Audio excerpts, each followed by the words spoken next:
Tearing Down Barriers. Chapter 10. And now, a personal but most urgent matter. I write in the gentle but firm spirit of Christ.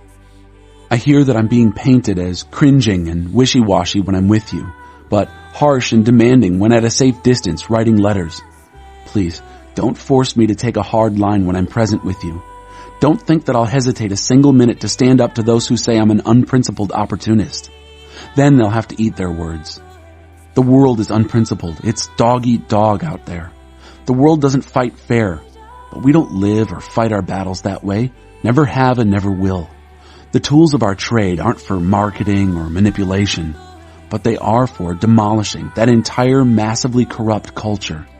We use our powerful God tools for smashing warped philosophies, tearing down barriers erected against the truth of God, fitting every loose thought and emotion and impulse into the structure of life shaped by Christ.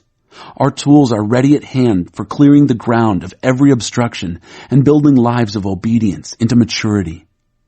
You stare and stare at the obvious, but you can't see the forest for the trees. If you're looking for a clear example of someone on Christ's side, why do you so quickly cut me out? Believe me, I'm quite sure of my standing with Christ. You may think I overstate the authority he gave me, but I'm not backing off.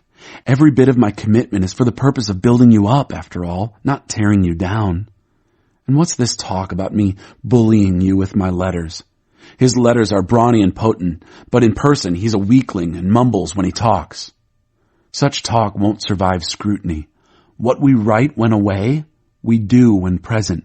We're the exact same people, absent or present, in letter or in person. We're not, understand, putting ourselves in a league with those who boast that they're our superiors. We wouldn't dare do that. But in all this comparing and grading and competing, they quite miss the point. We aren't making outrageous claims here. We're sticking to the limits of what God has set for us. But there can be no question that those limits reach to and include you. We're not moving into someone else's territory.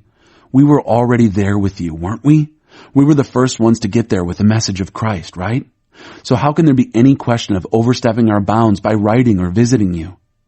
We're not barging in on the rightful work of others, interfering with their ministries, demanding a place in the sun with them.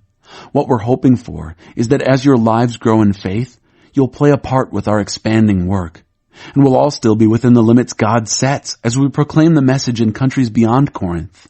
But we have no intention of moving in on what others have done and taking credit for it. If you want to claim credit, claim it for God. What you say about yourself means nothing in God's work. It's what God says about you that makes the difference.